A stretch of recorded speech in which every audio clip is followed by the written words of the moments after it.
Este es un mensaje del pastor John MacArthur, traducido y predicado en español para el mundo de habla hispana. Si quieren abrir su Biblia, pueden pasar a Génesis capítulo 1.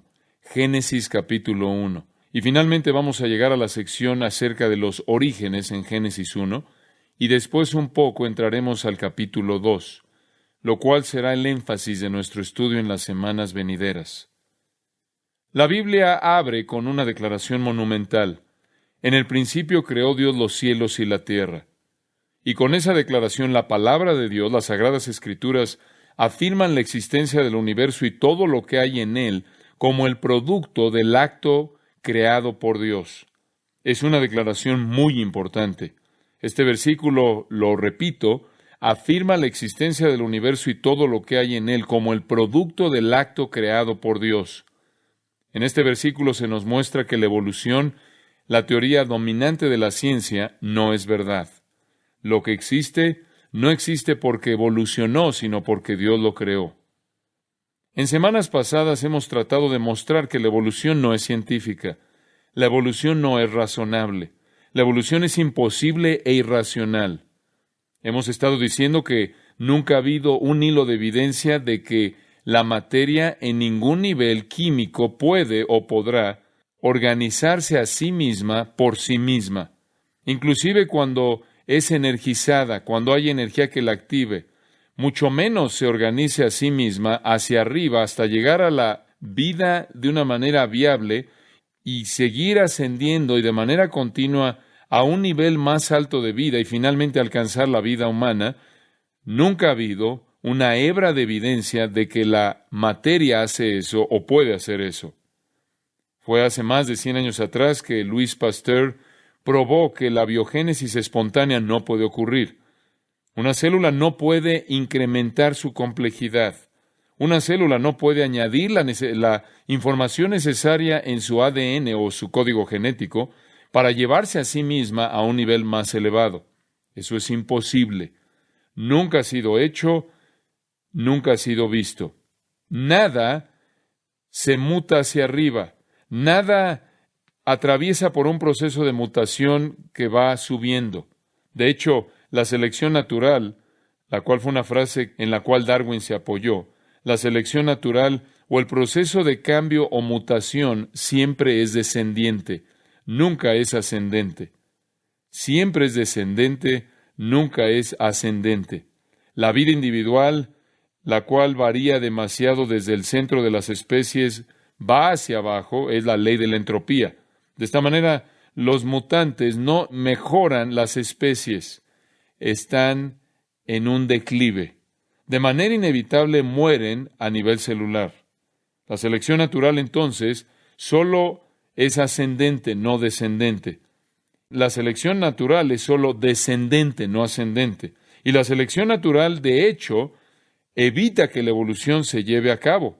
Ninguna especie es capaz de ascender. Puede decrecer a sí misma por un decrecimiento en su información a un nivel inotrópico que la lleva a la desorganización, pero no puede incrementarse porque no puede alcanzar nueva información. Y es verdad que las especies morirán. Francamente, hay millones de especies que han muerto en este mundo, y hay miles, nos dicen, que diariamente se extinguen. Habían más especies antes de lo que hay ahora. Había especies en el pasado que ni siquiera tenemos el día de hoy, tales como los dinosaurios.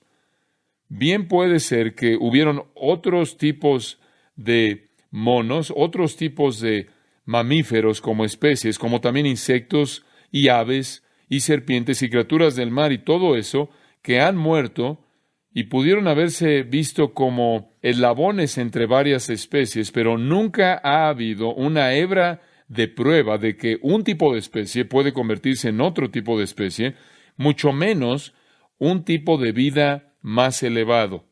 Lo que parece ser algún tipo de eslabón intermedio que se encuentra en algún tipo de campo vertebrado o campo de fósiles, quizás puede ser nada más que una especie antigua que dejó de existir, como sucede por millares todo el tiempo.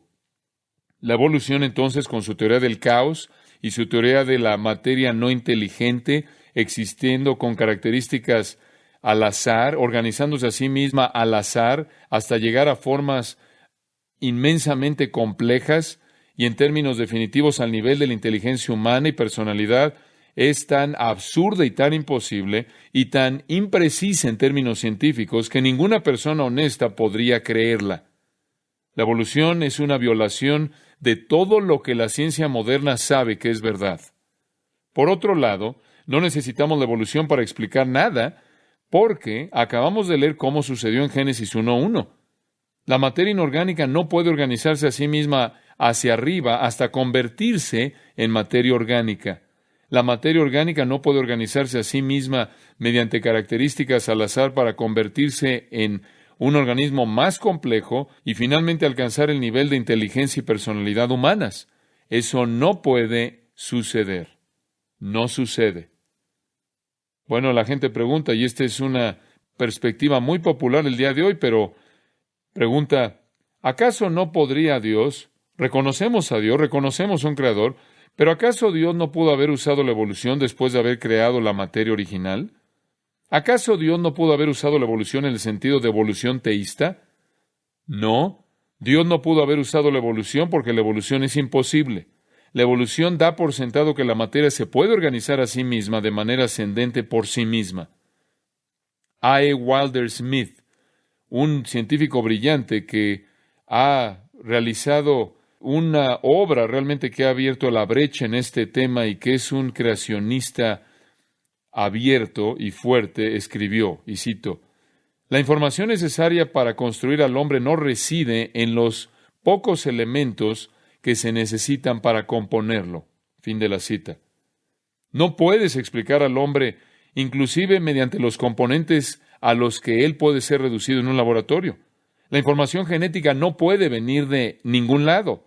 La información genética no puede levantarse de manera espontánea, ni la materia en sí misma se opera a sí misma para organizarse a sí misma en algún tipo de nivel más elevado de complejidad. Bueno, usted entiende el mensaje. Todo necesita información de afuera. La inteligencia es crítica para toda la materia y toda la energía. La información de una fuente que da vida, una fuente inteligente, esto es Dios. No debe haber pregunta alguna, ni duda alguna, acerca de cómo el universo llegó a existir, porque está respondido de manera clara aquí en el versículo 1 de la Biblia.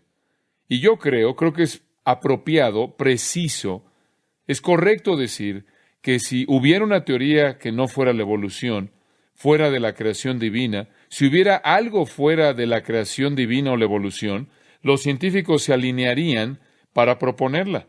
Los científicos con gusto adoptarían una explicación más racional, en lugar de continuar promoviendo la evolución, pero no tienen alternativa alguna fuera de la creación divina. Y eso es intolerable para el hombre pecaminoso, porque el Creador también es la autoridad moral del universo y el juez de todos los hombres. La evolución no tiene sentido en absoluto. Por otro lado, la Biblia sí lo tiene. Ahora, comenzando en el versículo 2, el primer capítulo de la Biblia, realmente expande o explica más detalles del versículo 1. El versículo 1 dice que Dios creó los cielos y la tierra, y comenzando en el versículo 2, descubrimos cómo lo hizo. Génesis 1, versículo 2. Y la tierra estaba desordenada y vacía, y las tinieblas estaban sobre la faz del abismo, y el Espíritu de Dios se movía sobre la faz de las aguas. Y dijo Dios, sea la luz, y fue la luz.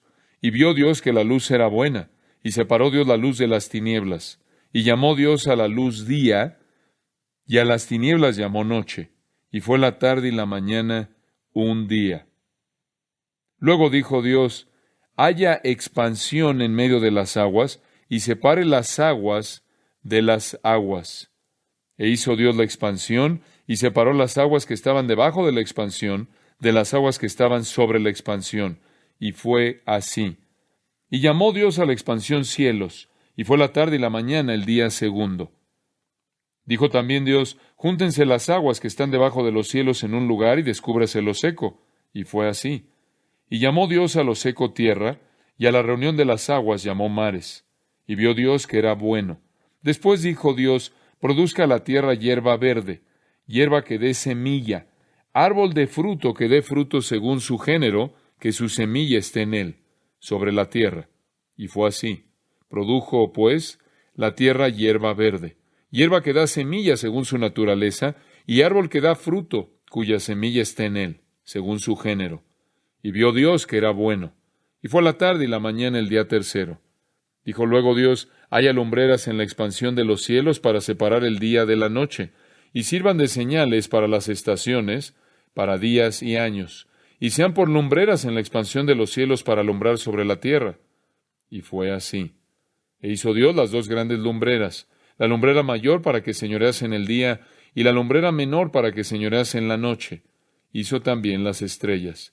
Y las puso Dios en la expansión de los cielos para alumbrar sobre la tierra, y para señorear en el día y en la noche, y para separar la luz de las tinieblas. Y vio Dios que era bueno. Y fue la tarde y la mañana el día cuarto. Dijo Dios, produzcan las aguas seres vivientes, y aves que vuelen sobre la tierra, en la abierta expansión de los cielos. Y creó Dios los grandes monstruos marinos, y todo ser viviente que se mueve, que las aguas produjeron según su género, y toda ave alada según su especie. Y vio Dios que era bueno. Y Dios los bendijo, diciendo, fructificad y multiplicaos, y llenad las aguas en los mares, y multiplíquense las aves en la tierra. Y fue la tarde y la mañana el día quinto. Luego dijo Dios, produzca la tierra seres vivientes según su género, bestias y serpientes y animales de la tierra según su especie. Y fue así. E hizo Dios animales de la tierra según su género, y ganado según su género, y todo animal que se arrastra sobre la tierra según su especie. Y vio Dios que era bueno. Entonces dijo Dios, hagamos al hombre a nuestra imagen, conforme a nuestra semejanza, y señoreen los peces del mar, en las aves de los cielos, en las bestias, en toda la tierra, y en todo animal que se arrastra sobre la tierra. Y creó Dios al hombre a su imagen. A imagen de Dios lo creó, varón y hembra los creó.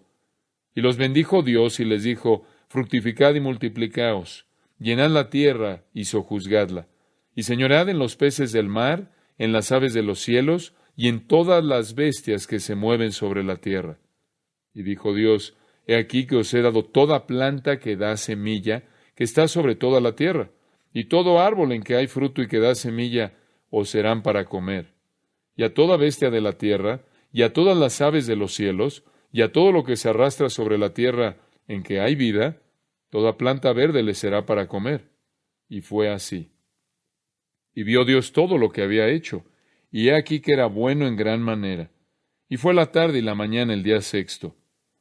Fueron pues acabados los cielos y la tierra, y todo el ejército de ellos. Y acabó Dios en el día séptimo la obra que hizo, y reposó el día séptimo de toda la obra que hizo. Y bendijo Dios al día séptimo, y lo santificó, porque en él reposó de toda la obra que había hecho en la creación. Este es el relato de un testigo ocular de la creación del universo. El relato de la creación se presenta desde Génesis 1:1 hasta Génesis 2:3, y el bosquejo del libro de Génesis se puede dividir en dos partes. La primera parte es la creación, Génesis 1:1 al 2:3. La segunda parte es llamada las generaciones. Comenzando en el capítulo 2, versículo 4, comienzas a seguir la historia del hombre. La creación entera del 1:1 al 2:3, y comenzando en el 2:4, comienza usted a seguir la historia del hombre hasta el final de Génesis y a lo largo del período de los patriarcas. Podríamos decir entonces que Génesis 1:1 presenta un relato general exhaustivo de la creación. Dios creó los cielos y la tierra. No puede hacer usted una declaración más general, más amplia que esa. Eso cubre todo. Esa es una manera de decir que Dios creó todo en el universo, todo lo que existe, sea que esté hablando de galaxias o esté hablando de algún tipo de sistema solar, sea que esté hablando de esas cosas que están en los extremos más lejanos del universo en el espacio, o sea que esté hablando del grano más pequeño de arena, o sea que esté hablando de un microbio, bacteria sobre el planeta Tierra, todo absolutamente fue creado por Dios. Él es el creador de todas las cosas, visibles e invisibles, Y todas las cosas significa todo, desde diferentes rangos de ángeles a toda forma de vida, desde ballenas a elefantes a virus. Todo, todas las cosas incluyen toda forma de energía, toda forma de materia, la luz, esto es, la velocidad de la luz, la estructura nuclear, electromagnetismo, gravedad, toda ley por la cual la naturaleza opera, fue creada dentro del marco de esta creación. Todas las cosas, todas las cosas.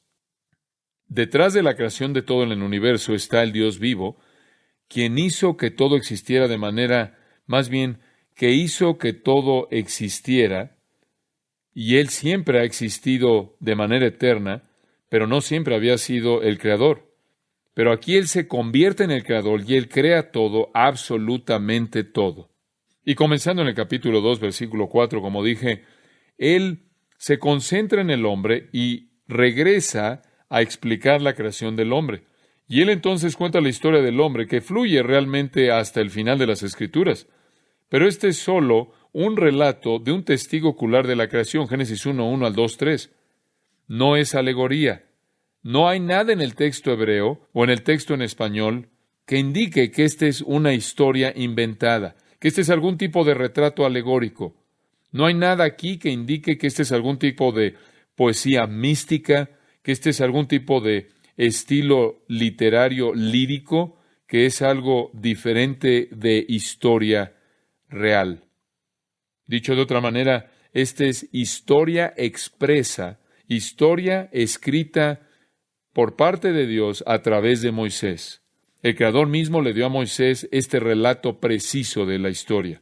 Y aceptamos las Escrituras como inspiradas por Dios e inerrantes, y no hay nada en este texto que indique que es algo diferente de historia clara, pura.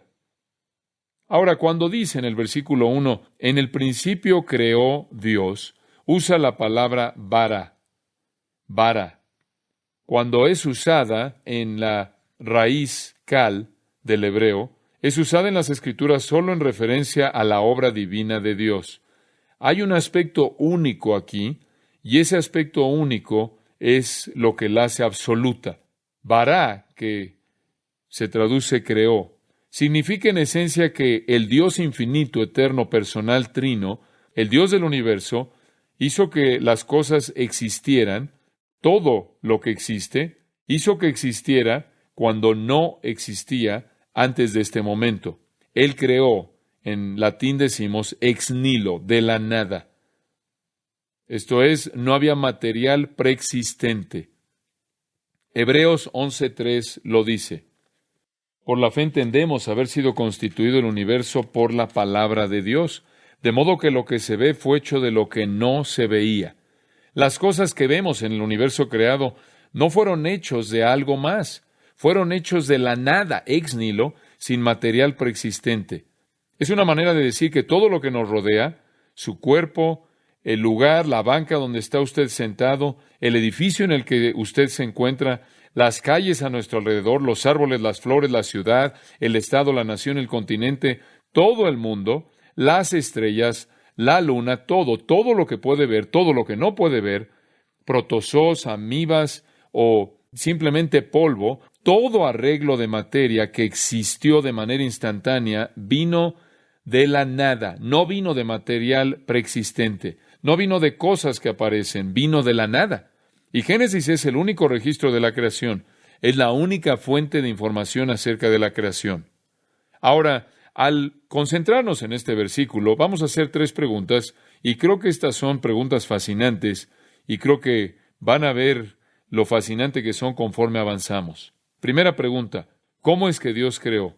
¿Mediante qué método? Ya hemos sugerido que Él no pudo haber usado la evolución debido a 2 razones. Número 1, el texto de Génesis 1 no da lugar a la evolución. Y número 2, la evolución no sucede. ¿Cómo lo hizo? ¿Cómo es que Dios hizo esto? Realmente es muy simple. Versículo 3 dice, y dijo Dios, sea la luz, y fue la luz.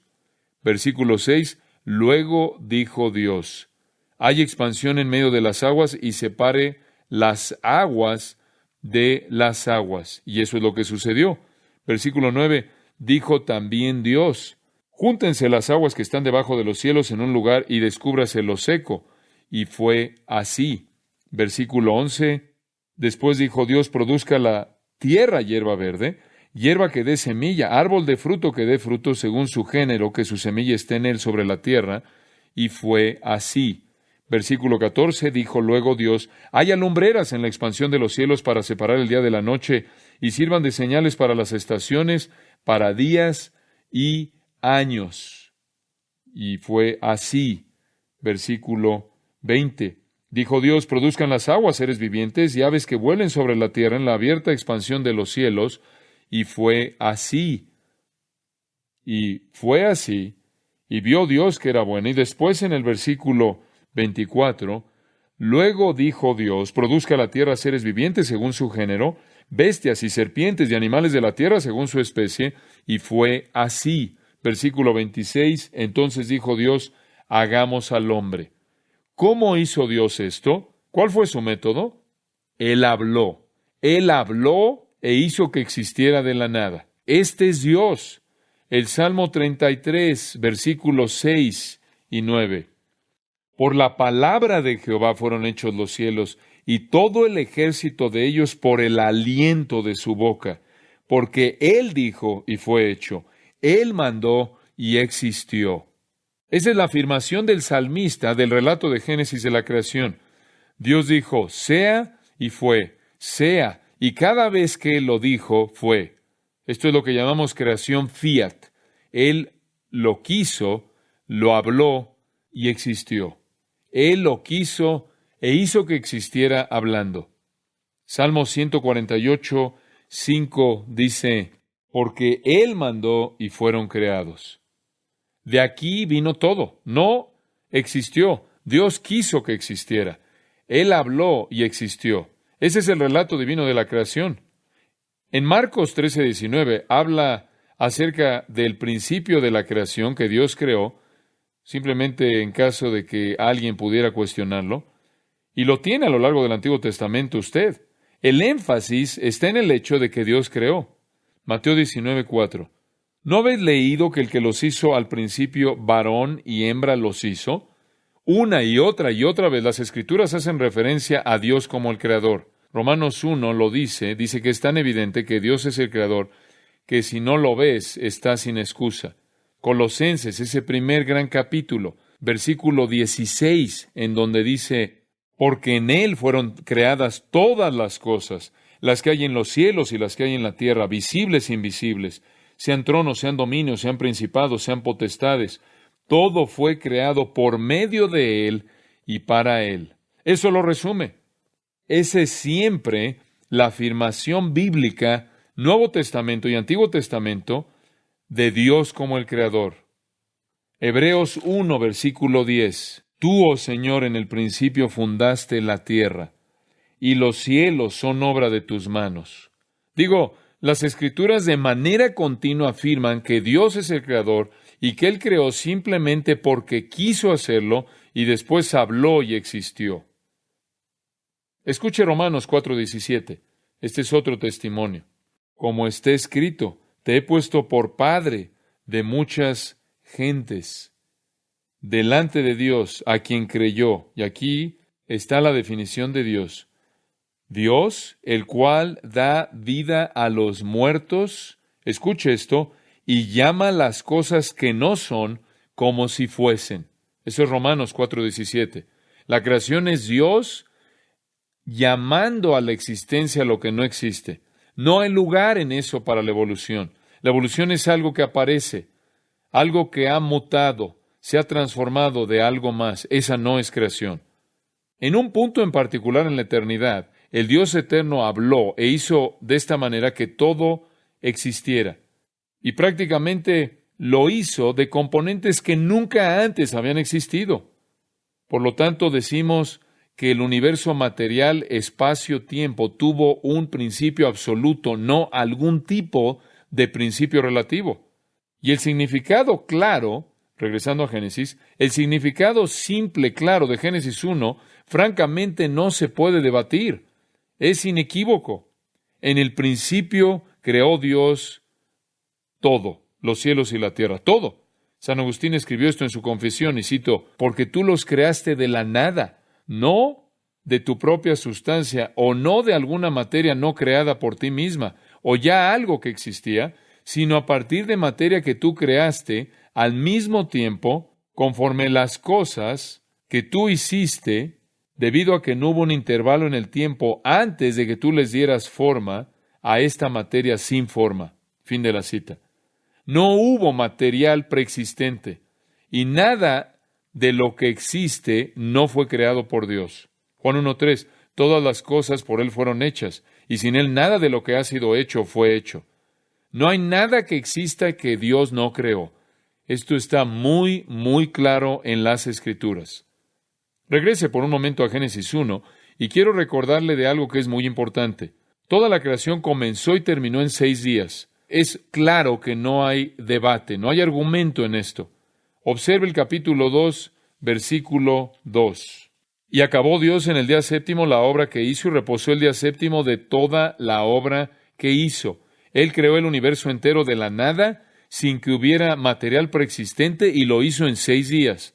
Sabemos eso a partir del versículo 5. El primer día Él creó la luz, y dice que hubo tarde y mañana un día. Simplemente para asegurarnos de que no quede esto confuso. Y Él dice que fue un día. Y después, simplemente para asegurarse de que usted no quede con dudas, fue el tipo de día en el que hubo tarde y mañana. ¿Qué tipo de día es ese? Bueno, básicamente eso es lo que llamamos un día solar. Simplemente un día normal, cotidiano. Ahora quiero decirle algo. Dios hizo todo esto en 6 días. El versículo 8 dice que hubo tarde y mañana en el día 2. Y el versículo 13 dice que hubo una tarde y mañana en el día 3. Y así continúa a lo largo de los días. Versículo 19, hubo tarde y mañana el día 4. Versículo 23, hubo tarde y mañana el día 5. Y versículo 31, fue la tarde y fue la mañana en el día 6. Y él simplemente está hablando de días comunes, 6 días normales comunes, simplemente de la manera en la que entendemos que son los días. Entonces, la creación entera había terminado el día sexto. Y la Biblia, y esto es muy importante señalarlo, la Biblia siempre habla de creación como un acontecimiento pasado. Recuerde esto, subráyelo en su mente. La Biblia siempre habla de la creación como un acontecimiento pasado. La evolución habla de la creación como algo que está siendo llevado a cabo, ¿no es cierto? Como algo que es continuo, siempre se está llevando a cabo. Esa no es la manera en la que la Biblia se refiere a la creación, nunca. Hebreos 4:3 dice, las obras suyas estaban acabadas desde la fundación del mundo. Hebreos 4:10, porque el que ha entrado en su reposo también ha reposado de sus obras, como Dios de las suyas. La Biblia siempre ve la creación como algo completo, terminado, es un acontecimiento pasado. Dios terminó la creación, nunca le añadió algo a esa creación original. En el día séptimo Él descansó, Él reposó de la creación, y Él ha estado reposando de la creación hasta el día de hoy. Dice usted, ¿qué está haciendo hoy? No está creando, está conservando. ¿Quiere entender el flujo? Creación, Génesis. Conservación, conserva. Él sustenta todas las cosas por la palabra de su poder. Reino milenario, restauración. Cuando Él restaure la tierra como la conocemos en el universo, de regreso a su estado edénico o casi edénico. Entonces, usted tiene la creación, conservación, restauración, finalmente recreación. Son los nuevos cielos y la nueva tierra. Pero la creación es un acontecimiento pasado. La conservación es algo actual. Restauración es una milenaria, futura. Y la recreación son los nuevos cielos y la nueva tierra. La obra de creación, eso es pasado. Y la Biblia siempre habla de creación como un acontecimiento pasado.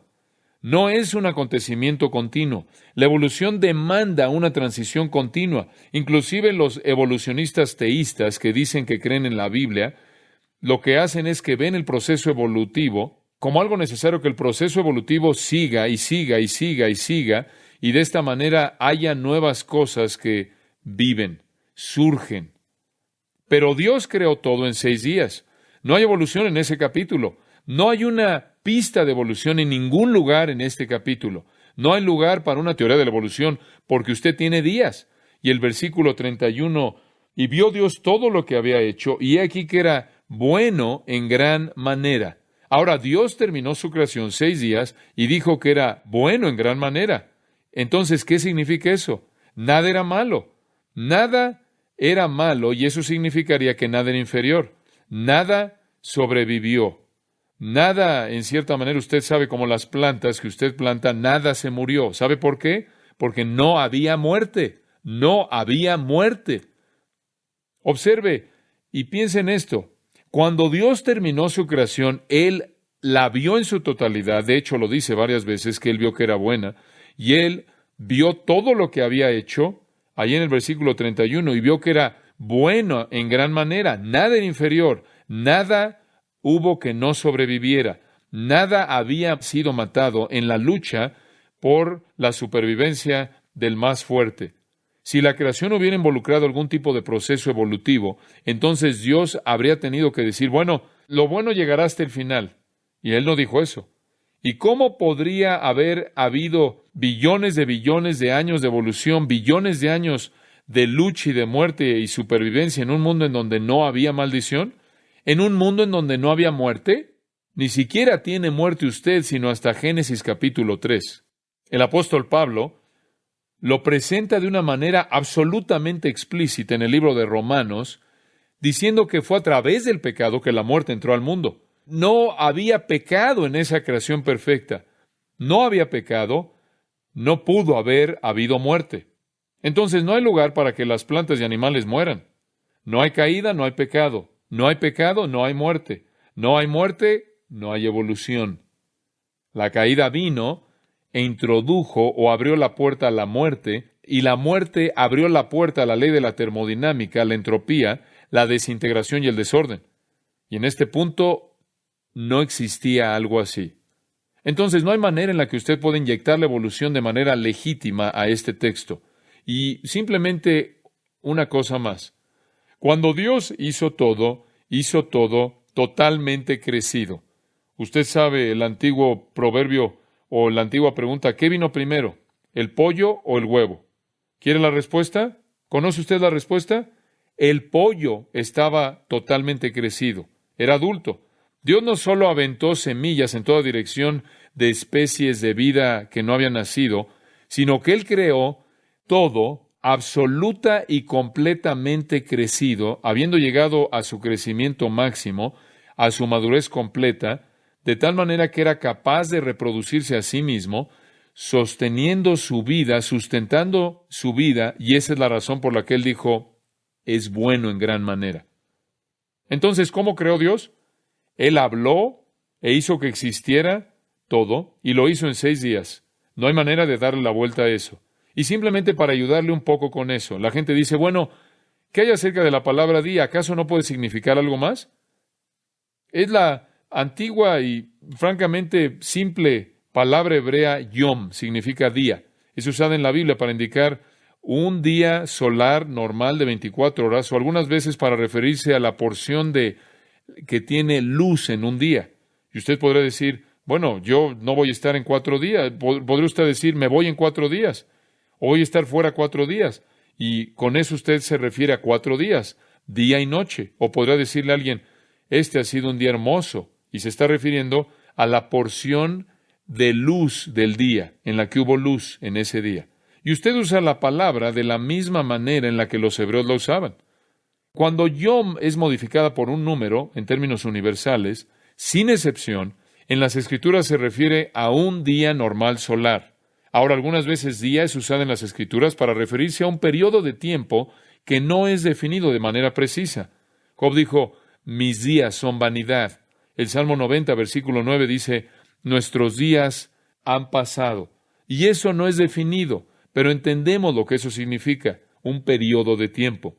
Pero inclusive en ese punto, inclusive cuando es usada así, el día todavía significa una sucesión finita de días normales, no algún tipo de época inmensa o larga de millones de años o de miles de años.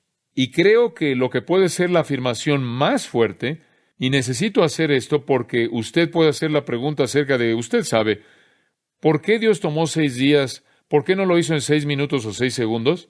Bueno, la respuesta es que tomó 6 días porque Él quería establecer un patrón. En Éxodo capítulo 20, Él nos da el patrón. Acuérdate del día de reposo para santificarlo. 6 días trabajarás y harás toda tu obra, mas el 7º día es reposo para Jehová tu Dios. No hagas en él obra alguna, tú, ni tu hijo, ni tu hija, ni tu siervo, ni tu criada, ni tu bestia, ni tu extranjero que está dentro de tus puertas. Porque en 6 días hizo Jehová los cielos y la tierra, el mar y todas las cosas que en ellos hay, y reposó en el 7º día. Por tanto, Jehová bendijo el día de reposo y lo santificó.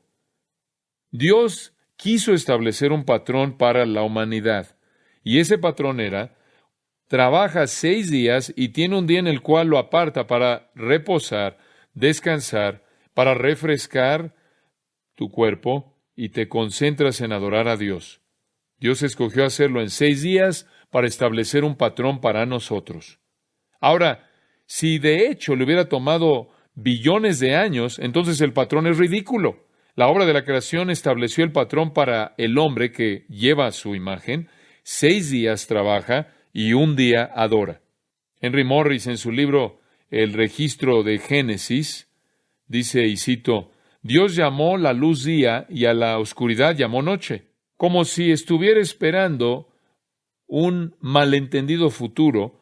Dios definió cuidadosamente sus términos. La primera vez que usó la palabra día, Él la definió como la luz para distinguirla de las tinieblas u oscuridad que llamó noche. Habiendo separado el día y la noche, Dios completó su primer día de trabajo. La tarde y la mañana fueron el primer día. Esta misma fórmula es usada en la conclusión de cada uno de los 6 días, como lo leímos. Es obvio que la duración de cada uno de los días, incluyendo el primero, fue la misma.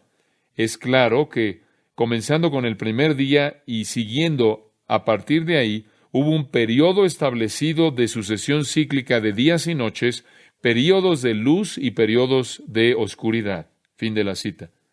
No hay otra manera de interpretar eso. No hay otra manera en absoluto. Dice usted, ¿de dónde salió esta idea de épocas y billones de años? ¿Cómo es posible que metimos esta idea en Génesis? No fue de Génesis, sino que vino de factores afuera de las Escrituras, teoría científica falsa impuesta en la Biblia, crítica más elevada que ataca la historicidad de la Biblia y filosofías humanas distorsionadas enfocadas en el hombre. Pero usted sabe, la teoría científica falsa y la crítica más elevada que viene de fuentes académicas incrédulas han hecho que los eruditos cristianos torturen este texto y le impongan interpretaciones no legítimas. No hay absolutamente nada en las páginas de Génesis capítulo 1 y 2 que permita algo fuera de una creación de 6 días, 6 días solares de 24 horas. Podría ofender a los evolucionistas, pero eso no cambia la verdad. Y ningún hombre se coloca en una posición correcta cuando se sienta en una posición de juicio en contra de la Biblia. Ahora, hagamos la siguiente pregunta. ¿Cuándo? Ese es el por qué. Ahora, ¿cuándo? ¿Cuándo sucedió esto? ¿Acaso sucedió hace millones y billones de años? La ciencia solía decir 2 billones de años, pero ahora lo han cambiado. Se inclinan ahora hacia 20 billones y alrededor de cada año lo hacen más y más largo. Como usted puede ver, realmente no han visto nada evolucionar y entonces piensan que probablemente tomó más tiempo. Pero si las cosas no evolucionan, ¿en qué ayuda a hacer el tiempo más largo? No ayuda en nada. Si las cosas no evolucionan, si la materia no se organiza al azar por sí misma hacia arriba, de manera que va aumentando o subiendo de nivel y subiendo y subiendo y subiendo, si no hay evidencia de que llega a ser eso, ¿de qué sirve añadir más tiempo? Debido a que no hay evolución, no es necesario tener billones o millones de años. Lo único que necesita usted son 6 días. Es todo lo que necesita. El hombre no evolucionó finalmente de un mono a lo largo de 5 billones de años. Él fue creado en las mismas 24 horas, en los mismos periodos de 24 horas que los monos. Dice usted, bueno, ¿qué hay acerca de los fósiles? Le voy a decir algo acerca de los fósiles. Debieron haber sido formados después de la creación, no antes. Tuvieron que haber sido formados después de la creación. Permíteme darle una definición científica de fósiles. Cosas muertas. Eso es todo. Eso es profundo, pero así es. Fósiles son cosas muertas. Y no hay muerte. Romanos 5:12, como lo mencioné antes. La muerte vino por el pecado. No hay muerte antes de la caída de Adán. No puede tener usted billones y billones de años, de billones de cosas muriendo y convirtiéndose en fósiles si no tiene muerte. Y es verdad, hay billones de fósiles y hay campos de fósiles por todo el mundo. Una muerte masiva ocurrió. ¿Qué la causó? Es claro que hubo una muerte masiva, una cantidad masiva de muerte, y la Biblia nos da la información que es absolutamente precisa de lo que pasó. Y fue el diluvio universal mundial de Génesis capítulos 6 y 7. Y puede ver la ciencia, los aspectos científicos de eso, es absolutamente fascinante.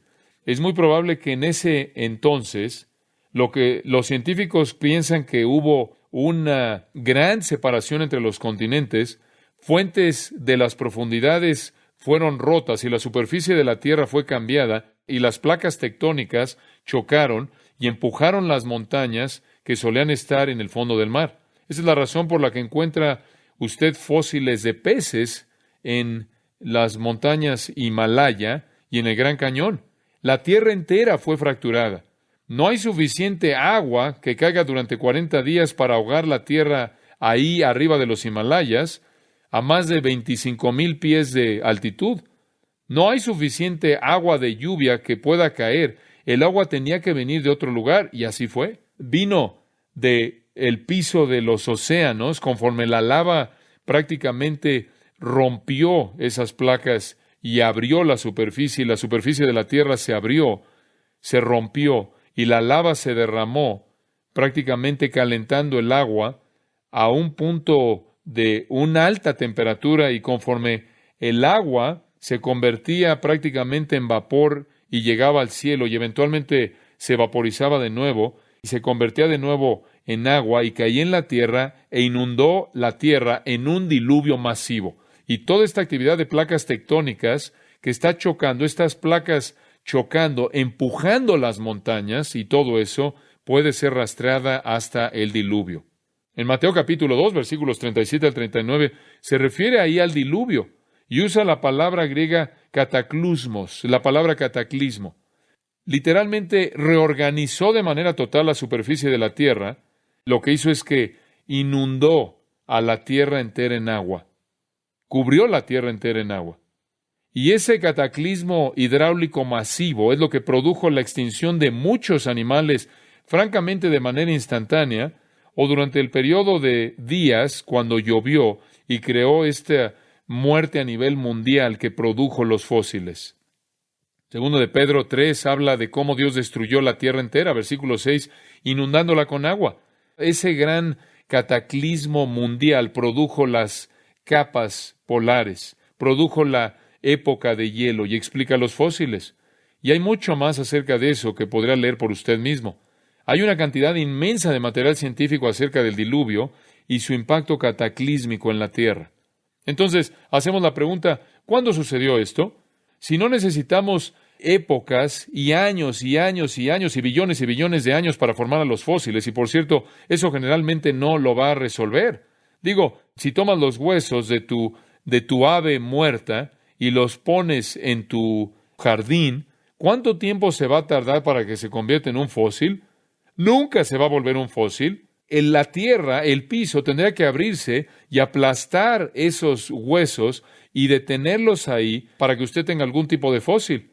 Tendría que haber un cataclismo para crear ese tipo de cosa, tal como lo hemos visto en los sedimentos y en los huesos que se encuentran, por ejemplo, en el terreno que rodea al monte Santa Elena, el cual fue un tipo de cataclismo que tuvo el mismo efecto dramático como le parecería a un uniformitarianista que habría tenido que ocurrir durante millones y millones y millones de años. Entonces, el diluvio responde al problema de los fósiles y el sedimento y el rearreglo de la superficie de la tierra. toda la ciencia legítima, francamente, apunta de regreso al gran cataclismo. Pero ahora veamos si podemos llegar a tener una línea de tiempo acerca de cuándo sucedió todo esto. Sabemos a partir de la creación del universo a la creación del hombre, ¿cuánto tiempo pasó de la creación del universo a la creación del hombre? 6 días. Comience a contar. De la creación del universo a la creación del hombre fueron 6 días. Comenzando en Génesis 5, en Génesis 5 tiene usted a Adán, y después comienza con Adán, Génesis 5, y después va al diluvio, y tiene a mucha gente ahí, todos los años en su vida son dadas. Puede verlo ahí en Génesis capítulo 5. Tiene la secuencia. Él vivió tantos años, tuvo un hijo, y vivió tantos años, y tuvo un hijo, y vivió tantos años, y tuvo un hijo. Y usted suma todos esos, tiene 6 días de la creación del universo a la creación del hombre. Del primer hombre Adán al diluvio tiene 1656 años. 1656 años y viene el diluvio. Génesis 11 le da la cronología del diluvio a Abraham, y comienza con los hijos de Noé, Sem, versículo 10, y pasa hasta llegar a Abraham. Esos son 225 años. Muy bien, 6 días, 1656 años y 225 años. Algo abajo de los 2000 años y está con Abraham. Comienza en Génesis 12 con Abraham, y a lo largo de los libros históricos del Antiguo Testamento, Éxodo, Números, Josué, Jueces, primero y segundo de Samuel, primero y segundo de Reyes, primero y segundo de Crónicas, simplemente procede a lo largo de esos libros y tiene la cronología desde Abraham hasta la cautividad babilónica. Desde Abraham hasta la cautividad babilonia, esos serían 430 años en Egipto, 40 años en el desierto, 7 años conquistando Canaán, 350 años de los jueces, 110 años del Reino Unido bajo Saúl, David y Salomón, 350 años bajo el reino dividido de Judá e Israel, y entonces tiene la cautividad babilónica, 70 años. Y después tiene el regreso y la reconstrucción, 140 años. Entonces, desde Abraham al regreso y reconstrucción de Jerusalén y la reconstrucción de la nación de Israel, tiene alrededor de 1500 o algo así de años, si lo sumamos todo. Siguiendo la reconstrucción y la restauración, llega ahora al final del Antiguo Testamento, tiene 400 años de silencio. Entonces tiene usted alrededor de 2000 años. En cierta manera comenzamos a partir de la creación de Abraham y son alrededor de 2000 años. De Abraham al Nuevo Testamento son unos 200 años. Y del principio del Nuevo Testamento hasta ahora son unos 2000 años. El arzobispo James Ussher, un gran erudito, por cierto, vivió de 1581 a 1656 y sumó todos los registros cronológicos genealógicos de las Escrituras y dijo que él pensaba que la creación ocurrió en el año 404 antes de Cristo. Ahora usted sabe, los evolucionistas simplemente se van a burlar de eso. El mundo, el universo, 6000 años de edad, pero él sin duda estuvo muy cerca a lo correcto. Y previo a Charles Darwin, cualquier hombre con cierta preparación que sugería que la humanidad tenía más de 6000 años de edad era visto como un tonto, como un necio. Todos los registros históricos encajan en esos 6000 años. Y usted puede regresar y estudiar la historia europea, puede regresar y estudiar los registros egipcios, y todos se remontan a no más allá de eso. Dice usted, bueno, ¿no es posible que algunos nombres fueron saltados en las genealogías? Esa es una de las cosas que usted oye todo el tiempo. Permítame decirle algo. Algo que es muy difícil de probar es lo que quedó afuera. Eso es muy difícil de probar. ¿Cómo puede usted decir que otro nombre debía estar ahí? Si no está ahí, no está ahí. Aún se añade unos cuantos años que Dios dejó afuera de la genealogía del 5, de la genealogía del capítulo 11, la historia de Israel. Ahí está establecido, lo sabemos. Y los nombres de Cristo hasta ahora, lo sabemos. Entonces, si usted está hablando de ese primer periodo de tiempo y quiere darle un poco más de espacio a las genealogías, bueno, podría añadir unos cuantos cientos de años aquí y allá. Los eruditos del siglo XIX de Princeton, William Green y Bebe Warfield, ambos eran inerrantistas. Ellos creían en la autoridad de la Biblia, pero trataron de armonizar la Biblia con la evolución, y la manera en la que quisieron hacerlo fueron estirando las genealogías. Y no hay nada que discutir por los últimos 2000, no hay nada que discutir en los últimos 2000 realmente de Abraham al periodo del Nuevo Testamento. Son 2000. Realmente es algo que está bastante claro en la historia, está fijo. Entonces decidieron que tenían que meterle algunos años en los primeros 2000 y dijeron que hubieron varias generaciones que fueron omitidas y que padre y engendró podía saltarse generaciones y referirse a un ancestro más remoto. Bueno, no hay evidencia para ello.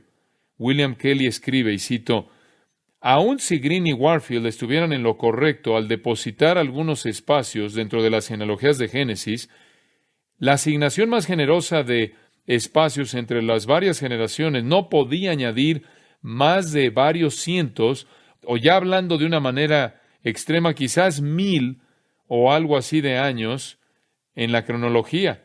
De hecho, una mirada más cuidadosa en estos espacios indicaría que realmente no cambian la cronología general bíblica por la siguiente razón. El escritor de Génesis definió la extensión de la época patriarcal en términos de tiempo entre el nacimiento de los patriarcas, que de hecho fueron enlistados, no en términos de cuántos otros descendientes pudieron haber habido que no están enlistados. Fin de la cita. ¿Entiende el punto? Si usted se concentra en los puntos altos de los patriarcas y asigna años para ellos, no puede meter más años en medio de estas fechas. James B. Jordan escribió, y cito, cualquier persona que abre la Biblia de Génesis capítulo 5 y 11 notará que la edad de cada padre es dada para el tiempo del nacimiento de su hijo. Adán tuvo 130 años de edad en el nacimiento de Set, quien tuvo 105 años en el nacimiento de Enosh y demás. Entonces, parece que tenemos una cronología seguida de la creación de Abraham. No hay espacios en la secuencia. El hijo sigue al padre en una sucesión estricta, así parece ser. El tiempo entre Génesis 5 y 11 es establecido por Génesis 6, 7 y Génesis 11, 10. Arfaxad nació en el año 602 de Noé. De esta manera, a primera vista, parece haber buena razón para aceptar las cronologías de Génesis 5 y 11 tal como están. Fin de la cita. Ahora, aun si hay algunos espacios, como dije, y quisiera usted meterle con todo lo que usted podría pensar, usted nunca terminará con millones de años. En el mejor de los casos, solo son unos cuantos miles de años atrás. Y después los científicos vienen y dicen, bueno, tengo un problema con eso. Me parece problemático. ¿Qué hay acerca de la velocidad de la luz? Si Dios creó una estrella ahí y está a X número de años luz de aquí, tomaría millones de años para que llegara aquí. La luz no puede llegar aquí. El hecho de que podemos ver la luz de la estrella allá afuera indica que millones de años tuvieron que haber pasado. Bueno, ¿qué hay acerca de esto? ¿Qué solución tan rara es esta? Dios no solo creó la estrella, Él creó la luz en medio de los dos puntos, entre el punto de la estrella y aquí. ¿Acaso eso se oye imposible? Bueno, si eso es demasiado simplista, permítame darle otra solución. Se ha investigado la velocidad de la luz y lo han hecho en kilómetros. La velocidad de la luz generalmente se acepta como ser de 299.792.458 kilómetros por segundo, o redondeándolo, 300,000 kilómetros por segundo. Un año luz es la distancia que la luz viaja en un año. De esta manera, una estrella podría llegar a existir 1,000,000 de años a distancia de la Tierra, pero de hecho no podría ser observada sino hasta 1,000,000 de años más tarde, porque le tomaría tanto tiempo a la luz de la estrella alcanzar la Tierra desde el espacio exterior. Si este es el caso, entonces el sistema solar tiene que ser mucho más viejo que los pocos miles de años indicados por las cronologías de Génesis. Este hecho parecería descartar la cronología bíblica de consideración seria si tuviéramos alguna evaluación honesta a partir de la ciencia. Bueno, permítame explicarle por qué eso no funciona. Esto es lo que piensan algunos. En primer lugar, esto viene de una investigación bastante interesante y fascinante llevada a cabo por un científico australiano llamado Barry Sterfield. Escuche esto y cito. Los argumentos de que la velocidad de la luz ha estado reduciéndose y de esta manera ha viajado mucho más rápido en el pasado indicarían un universo muy joven en términos de miles, más bien en lugar de billones de años. Fin de la cita. Barry Sterfield, Un científico australiano propuso que hay un deterioro en la velocidad de la luz en sus escritos llamados La velocidad de la luz y la edad del universo. De acuerdo con Setterfield, la primera medida cuidadosa de la velocidad de la luz fue hecha por el astrónomo danés Riemer en 1675 y después por un astrónomo inglés Bradley en 1728. Ha sido medido muchas veces desde ese entonces y se dice que alcanzó un equilibrio en el número que les di hace un momento. La información indica que la velocidad de la luz en 1675 era alrededor de 2.6 veces más rápido de lo que es hoy, y eso continuó en declive hasta 1960, cuando los relojes atómicos comenzaron a ser empleados para medirla. Setterfield rastreó un decrecimiento de 2.5 kilómetros por segundo entre 1880 y 1924, y él continuó rastreando ese decrecimiento. Y él terminó con una curva que rastreaba el decrecimiento de la velocidad de la luz. Y en base a esto, Setterfield determina que la Tierra fue creada hace unos 4,040 más o menos cientos de años. En el momento de la creación, la velocidad de la luz iba mucho más rápido de lo que va ahora. Si la velocidad de la luz, de hecho, ha decrecido, se ha deteriorado junto con todo lo demás, entonces la medida más básica empírica de la edad del sistema solar encajaría precisamente en las cronologías genealógicas de Génesis. ¡Wow!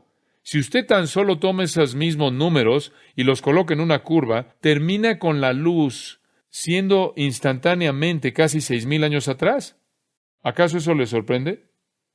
No debe sorprenderle. Además, suponiendo que esto es correcto, eso explicaría por qué las fechas derivadas de varios tipos de medidas radioactivas en elementos fisiogeológicos, tales como la media vida del uranio 238 decreciendo hasta llegar a plomo a lo largo de millones de años, todo estaría afectado. La velocidad de un electrón en su órbita es proporcional a la velocidad de la luz.